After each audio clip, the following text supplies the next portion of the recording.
Well, I mean, all you had to do really was take a look at the face of Baker Mayfield, and it's the same thing that we've been seeing for 20 odd years, and it's never going to change. I knew he was going to make that field goal. I knew he was going to.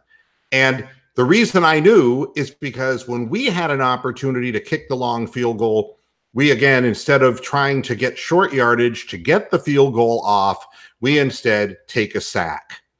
And the bottom line is that the coaching staff needs to be terminated. The offensive coordinator, I mean, when they let Baker play and get tempo in the offense, it seems to work out when he's in the open field doing things and making things happen. But once we get up to the line of scrimmage, we go into this Todd Haley flaky defensive offense. It will never pick up any yardage, and nothing ventured, nothing gained. All the credit in the world. Dirk Cutter, he's a better coach than Hugh Jackson. His team is not a better team. His team's not a worse team. They're both, below average teams, but one has to win. And the one that wins is the one that does what they have to do when they have to do it. With that said, the Bucs went backwards. The Browns went backwards. I've never seen lamer possessions and play calling at overtime in my life. We had the momentum. We let it slide away after they missed the game-winning field goal. We have an opportunity to come out and do something with the ball. We don't. Then we move the ball down the field, and we are technically close enough to be able to try what would have amounted to a 57-yard field goal, and then we lose it on a 59-yard field goal because we never tried to win the game.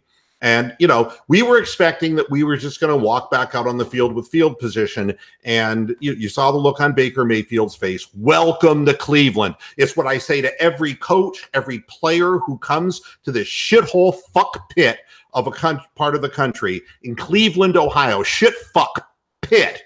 That's what it is for football. For other things, it's okay, kind of. But for football, shit fuck pit is the name of today's game post-game show. Shit fuck pit. That's what it is, because it sucks. Every bad thing that can happen. I mean, you would think by now that they would be proactive. You would think that, what the hell, we'll try the goddamn field goal. And don't give me the bullshit, Joseph's a lousy kicker. You think Catanzaro, after he missed the easy game winner, is Mr. Confidence? He missed an extra point. He's Zane Gonzalez. But you know something? What about the goddamn quarterback sneak on 4th and 1 at the goal line? Yep. Well, I mean, but they ended up getting that score back. But I mean, again, I guess what it boils down to, that's what it,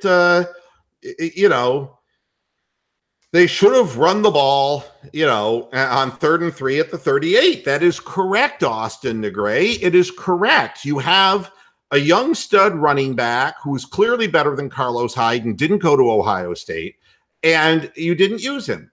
When it mattered, you didn't use him. And consequently, you'll never know if we'd have gotten close enough for a field goal or if we'd have gotten the first down that way. And instead, Baker takes a sack, which he can't do.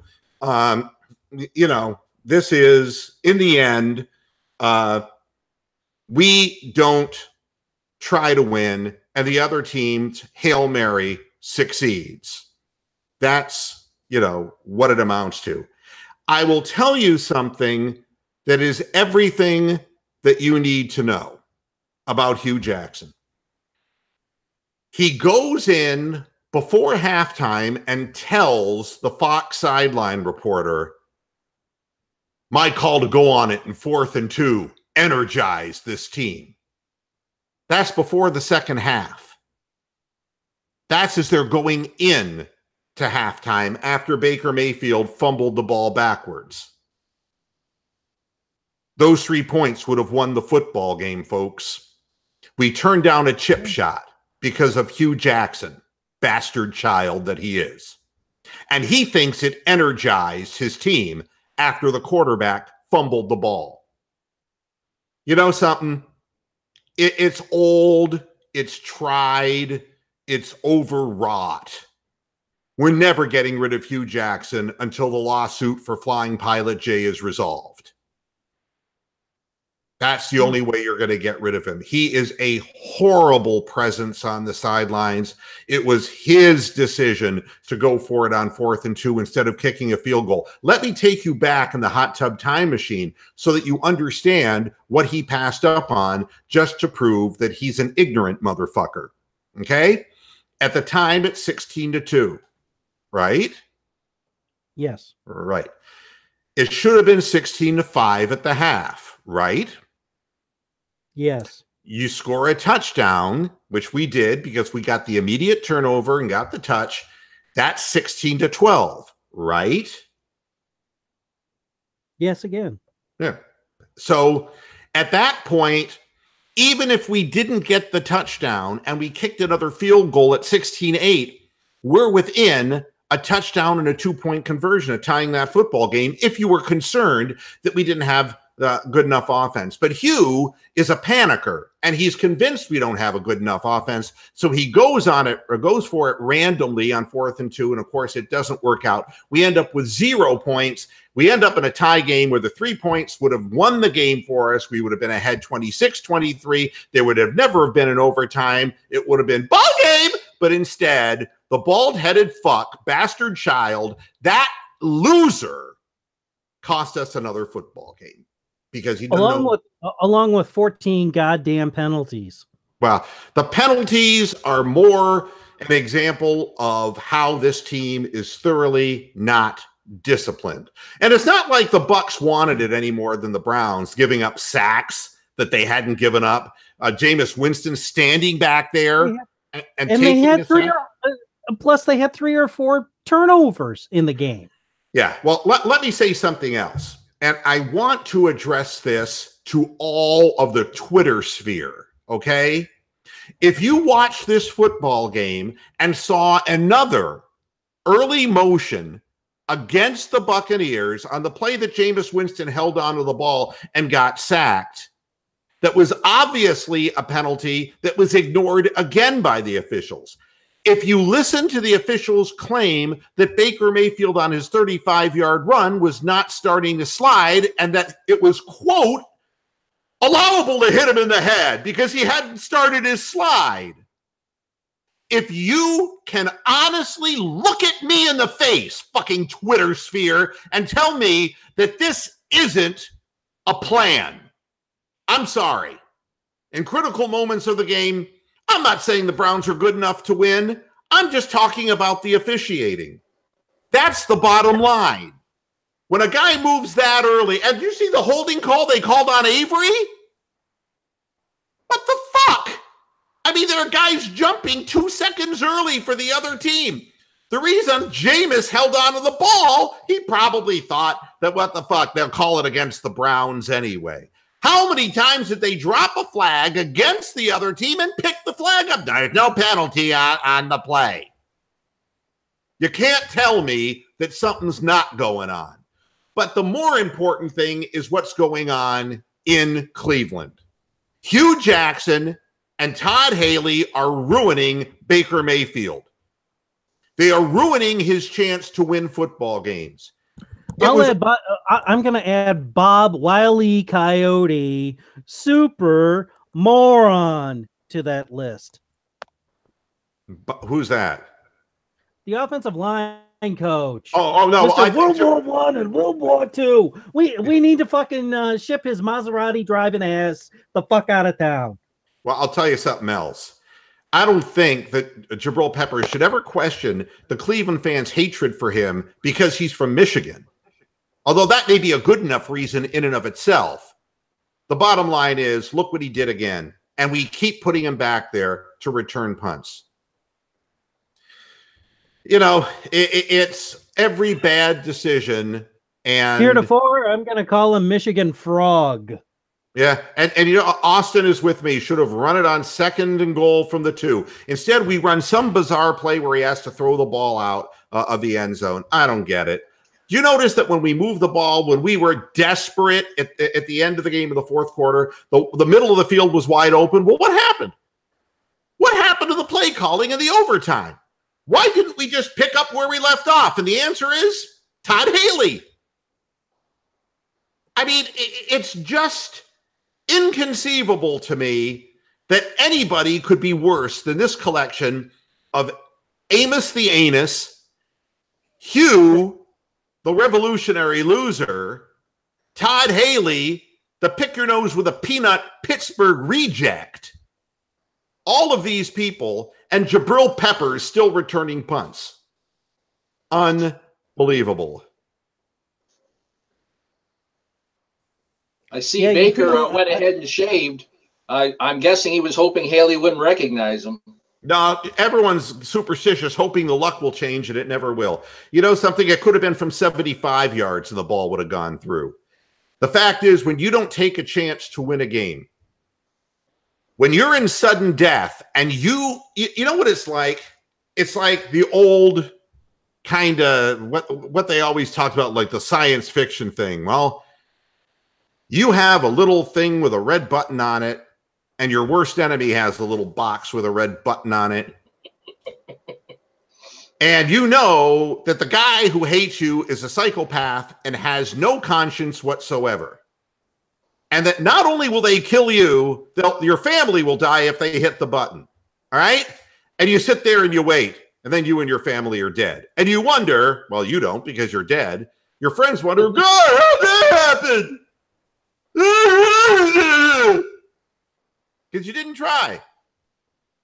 If you're not proactive in a situation like this, then especially when you haven't won in 23 consecutive games on the road, if you can't be proactive in a situation like that, when is it going to happen?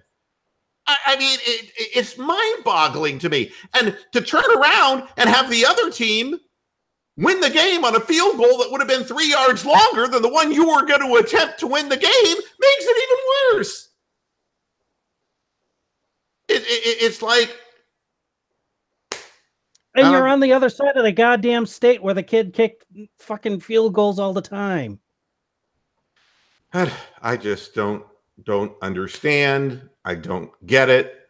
It will never be explained to me. It will continue happening for as long as this cast of coaches are there. Why is the effort there in the second half and not the first half? But I gotta say, I was fully expecting a total fucking ass wiping by Tampa Bay, and somehow the Browns fought back to tie it up at the end of regulation. So, but this herein again lies the problem with the Cleveland Browns. After their worst performance of the year, they come out picking their nose, picking their ass, and sitting around and doing nothing. All right? They're not aggressive. They're in zone soft coverages. They're lining up 20 yards behind the line of scrimmage again, and they're afraid that they're going to get their ass kicked, and so they get their ass kicked in the first half. All right? That's after playing the worst game. And that is preparation. That is coaching, game preparation from the defensive side, game preparation from the offensive side. We decided that we were going to tell, and I wish somebody would just report this, that reaches a broader number of people than I do. They told Baker Mayfield, stay in the pocket and don't scramble out and try to prolong plays because that's when mistakes happen. And so they went into their famous, Cody Kessler offense. Prevent. Don't make a mistake. Yeah, prevent offense. And I want to do this so that you will understand, because sometimes with the millennials, I have to do this real slow and real simply. All right? Imagine if somebody with a little man on your shoulder, let's say a little man, and you're at your job, and your job was as an air traffic controller, okay? And that little guy on your shoulder the whole time was saying, don't make a mistake, don't make a mistake, don't make a mistake, don't make a mistake, don't make a mistake, don't make a mistake, don't make a mistake, don't make a mistake. Okay. You would have 4 midair collisions. That's what you would have. And of course, you would get fired Because they say you're crazy. There's no little man on your shoulder. But it's, have you heard of Little Penny? That's Little Hugh. Little Hugh. That's what I'm going to call him now. God, I sound like Donald Trump. I'm coming up with nicknames for people that are unflattering. And I don't mean the size of his penis, which I'm sure is short and stubby to begin with. But Little Hugh. Don't make a mistake. Don't make a mistake. So immediately, what is Baker supposed to do? He's stuck in the pocket. He's just got, nobody's open. You got to take a sack. What happens on the plays where we make big plays and chunk plays to get back in the game? Baker runs for 35 yards because he scrambles wide out of the pocket. He's throwing the ball and flinging. Not bad for that 4.9 speed. Yeah, and flinging the ball. Blinding 4.9 speed. Escaping the rush, running to his right and completing passes to Njoku. You know, suddenly he looks like Baker Mayfield again. And then right after the guy misses the game-winning field goal in regulation, don't make a mistake. Don't make a mistake. Don't make a mistake. Don't make a mistake. Don't make a mistake. But we won the toss. Don't make a mistake. Don't make a mistake. Don't make a mistake. And that's what happens. That's exactly what happens. Nothing ventured, nothing gained. It got no balls. And you can look amazed that the 59-yard field goal went through, but you should be looking more amazed at your coaches that we didn't try a 56-yard field goal to win the game. That's what you should look amazed at. You should have tried to reward the defense for holding them in the end of the game and rewarding your offense for getting you into general field goal position and tried to pull the fat out of the fire.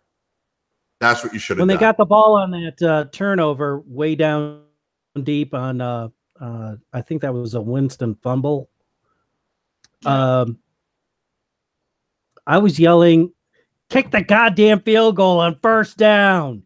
Don't even waste your time with the offense. Just kick the field goal, get the points on the board. Let's go. You know, and you know something?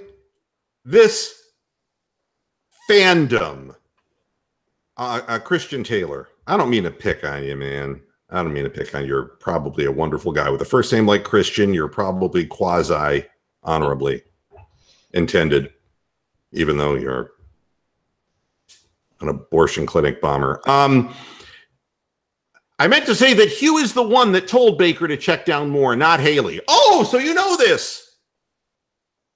My God. You're amazing. You're amazing. You have divined this? Even though before the season started, Todd Haley was told that he had complete control of play calling and they took that away from Hugh Jackson?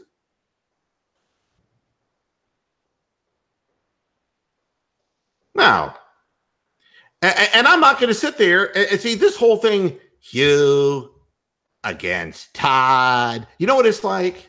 It's like Afghanistan against Saudi Arabia. You want to pick sides amongst a bunch of murderers? Feel free. Feel free to be killing people in every country. They have leaders who kill people, their own people. They gas people. If you've got financial interests and you like the Saudis, or if you like the geographical location of Afghanistan vis-a-vis Russia, or if you, whatever. You want to pick between Hugh and Todd? Kill them both. They're both bin Laden. Okay? There isn't one that's better than the other. We lose with them. Thank you, John Brown. Voice of reason. Let Baker be Baker. My God, that's hard to watch. Let Baker make mistakes because he's going to do more good things that make you say, wow, instead of, damn it, I couldn't have said it better myself, John. Thank you. Let the young man fail. Let the young man succeed, but don't take bread out of his mouth. And it's nice of John Brown to take time out of his busy schedule with the Ravens and all. Christian Taylor says, I'll send you the link that says Hugh saying that Todd Haley will call all the plays except the ones he deemed important. So what you're telling me is that every lousy play that I'm pointing out that Hugh overrode Todd, and that for the first 6 weeks of the year, every bad end around, that was Hugh overriding Todd. Now, Stop. There are, you need to now, create. He may have said that last or this past week, coming out of the Chargers loss. Christian, you need to watch a movie where there are no good guys. All right. Life is not black hats and white hats. Okay. I mean, sometimes they both suck. Like Mo overriding Curly, Yeah. Yeah. The fact is, they're both making lousy calls. I already got Hugh for the 4th and 2 that it was his decision that he thought energized his team. I thought it deflated the team going into halftime and took 3 points off the board that would have won us the game. Would that make Greg Larry? Pretty much. That or Shemp. Hey, Hugh. Impadney. Yeah. Wait a minute. We can do this. Niagara Falls. Slowly I third. Step by step. Inch by inch. Thank you. That was our 1950 Stooge reference for this show. Thank you. Yeah, God almighty. I mean, hey, best impact. Let's go back to the 70s. Instead of couches, how about beanbags?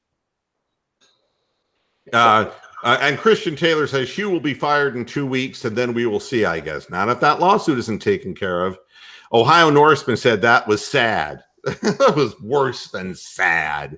The look on Baker Mayfield's face. You know what it reminded me of? It reminded me that I've seen that face twice in my life. And I'm not relating to football. I'm relating to my experience in watching television. The first one is the Sarah McLachlan commercial.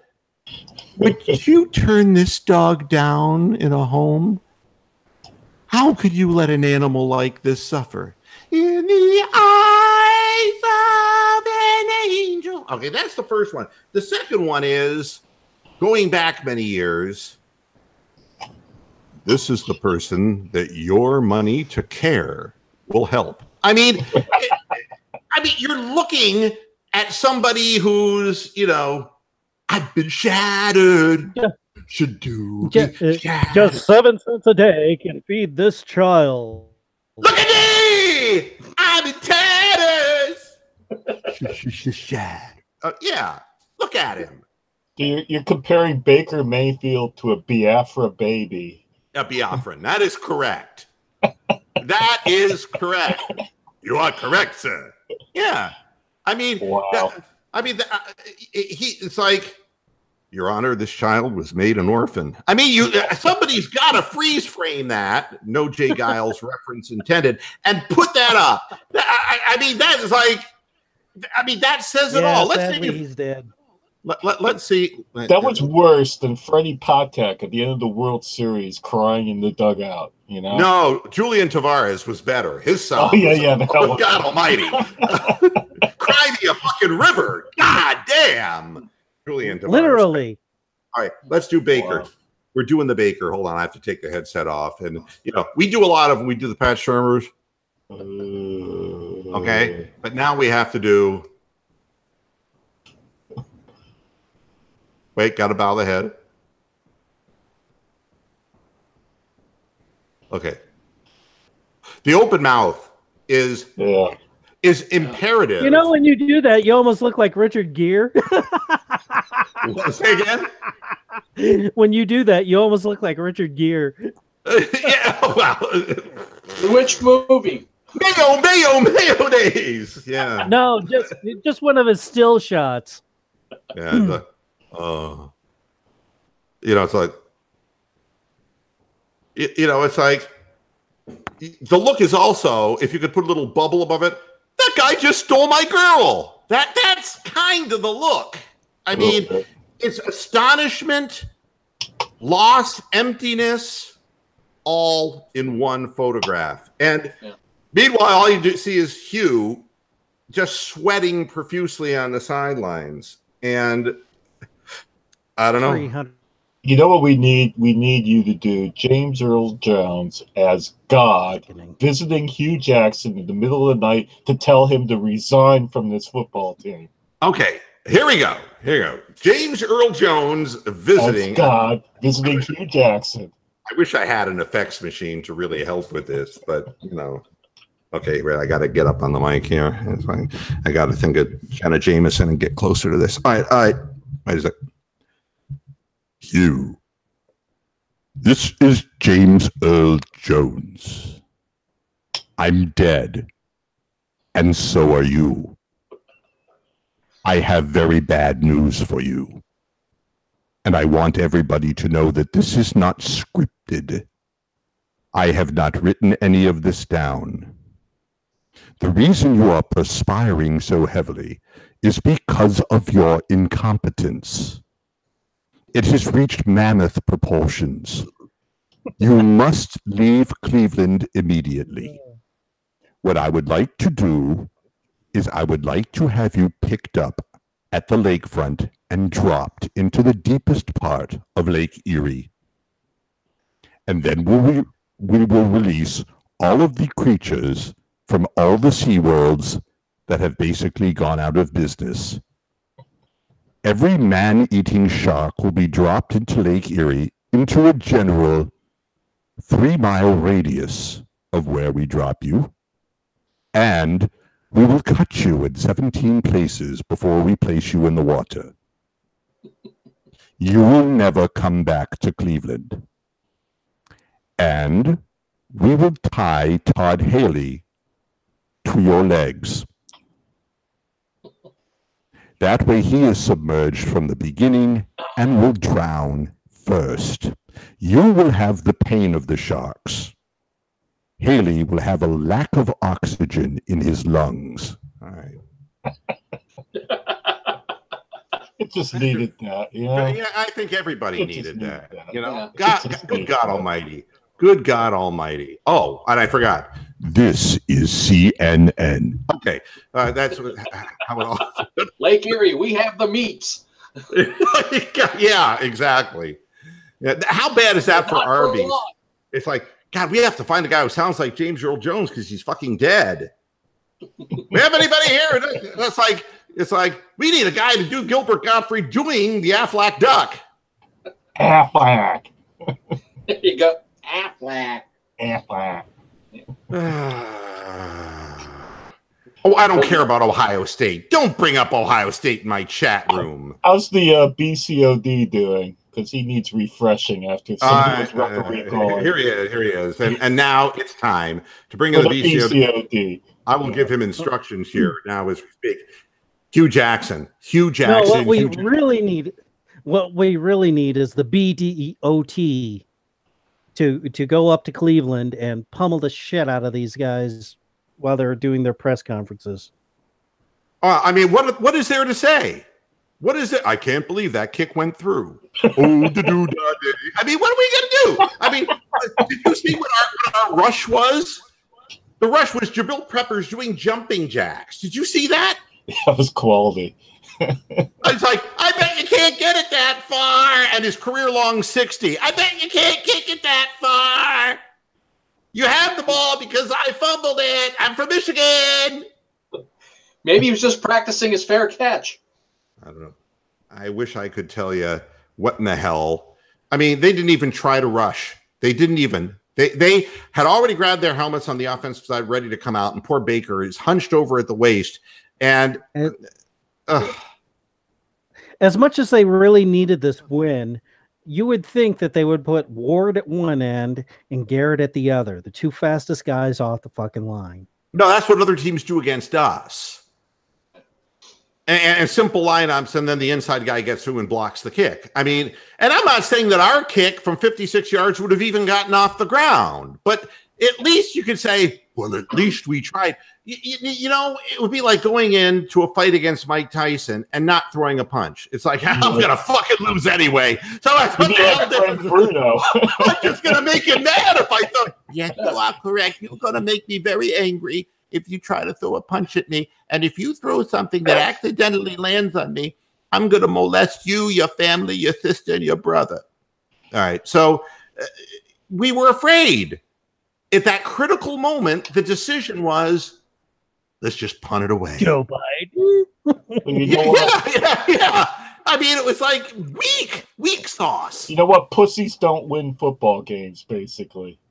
I mean, especially non-decisive pussies. I mean, there are such things as decisive pussies who just decide, I'm going to lay down. But what's the point of making a comeback like that only to take away your only chance to win the game in sudden death?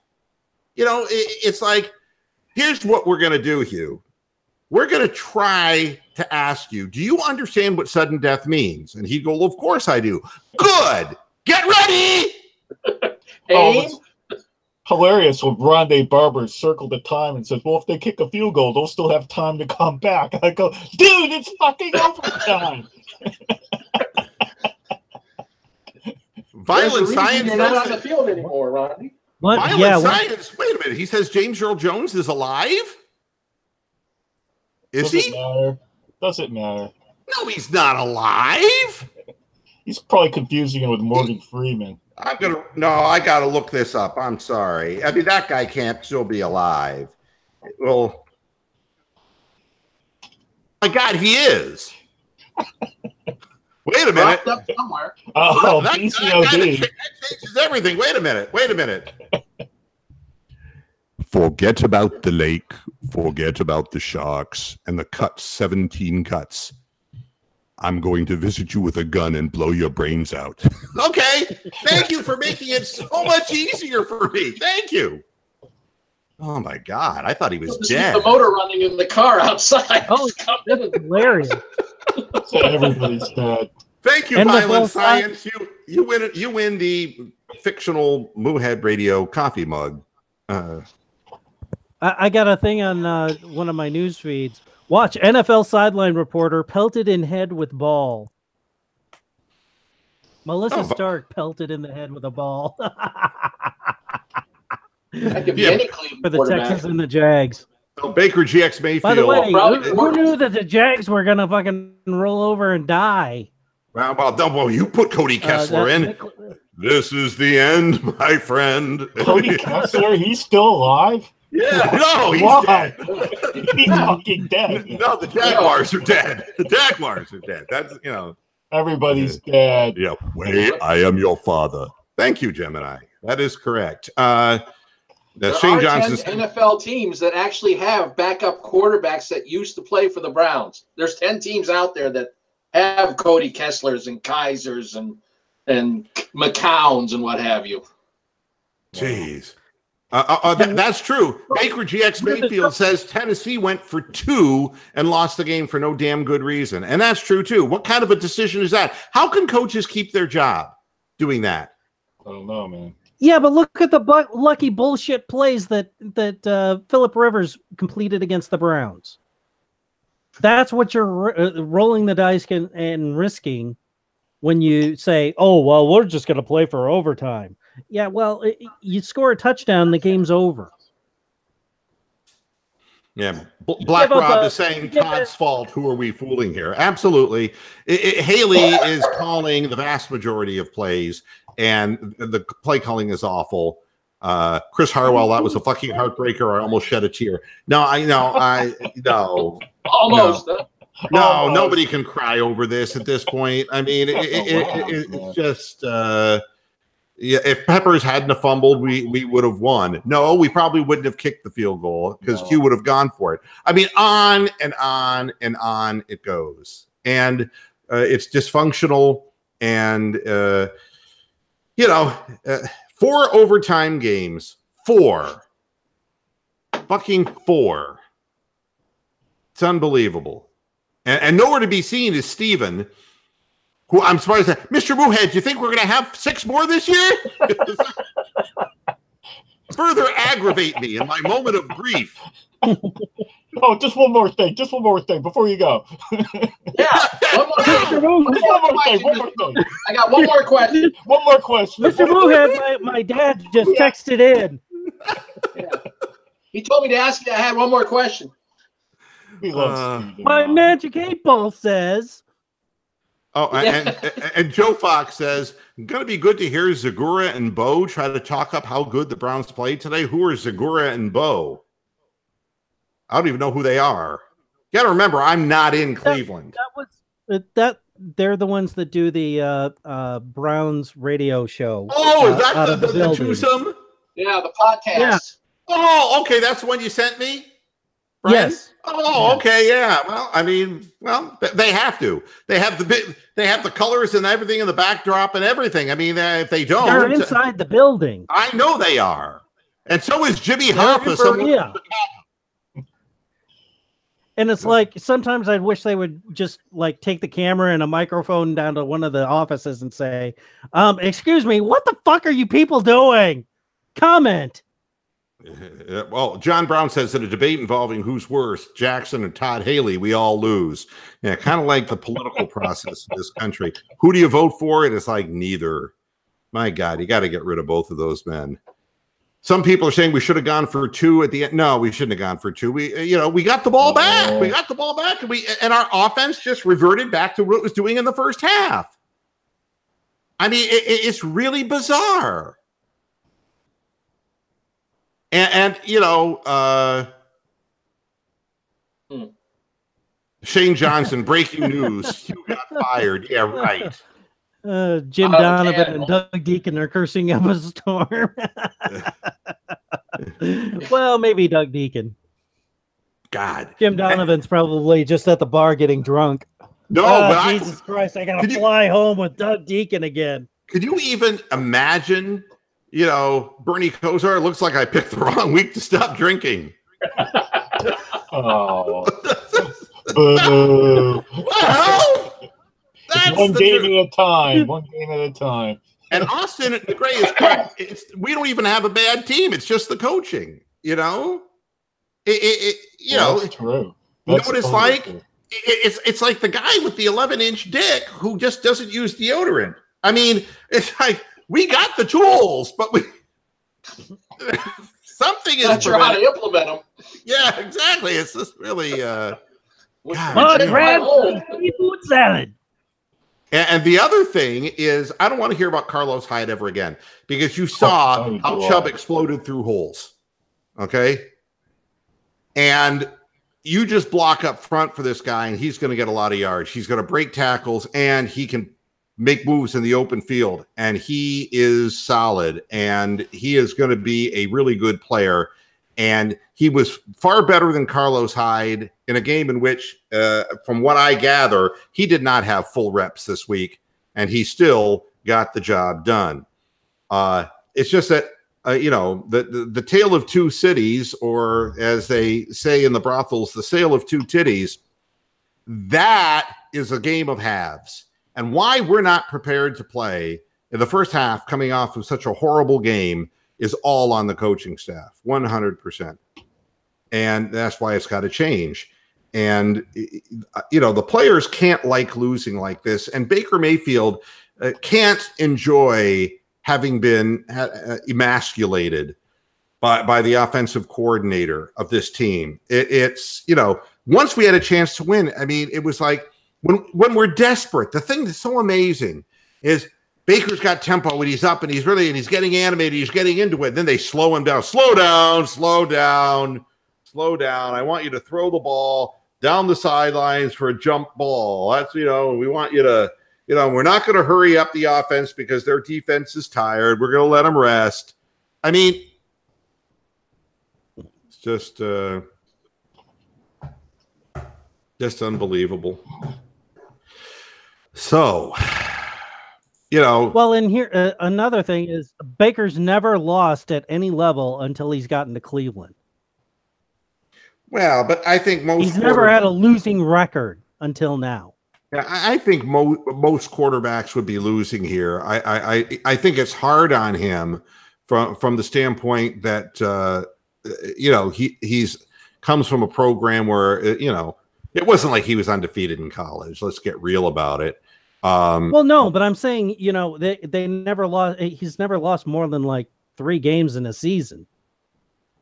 So this is a whole other animal. Most of the quarterbacks that have been here, even Colt McCoy, he was the winningest guy that ever beaten at Texas. I mean, he absorbed. What's your point?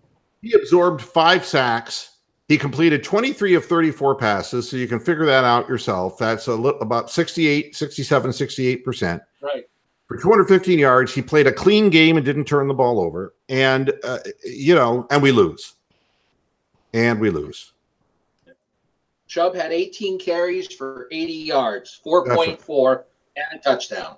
Yep. And on a number of those plays, there was just no blocking at all. There was just nowhere for the young man to go. Jarvis Landry caught 10 passes, but he was targeted so many times, 15 times.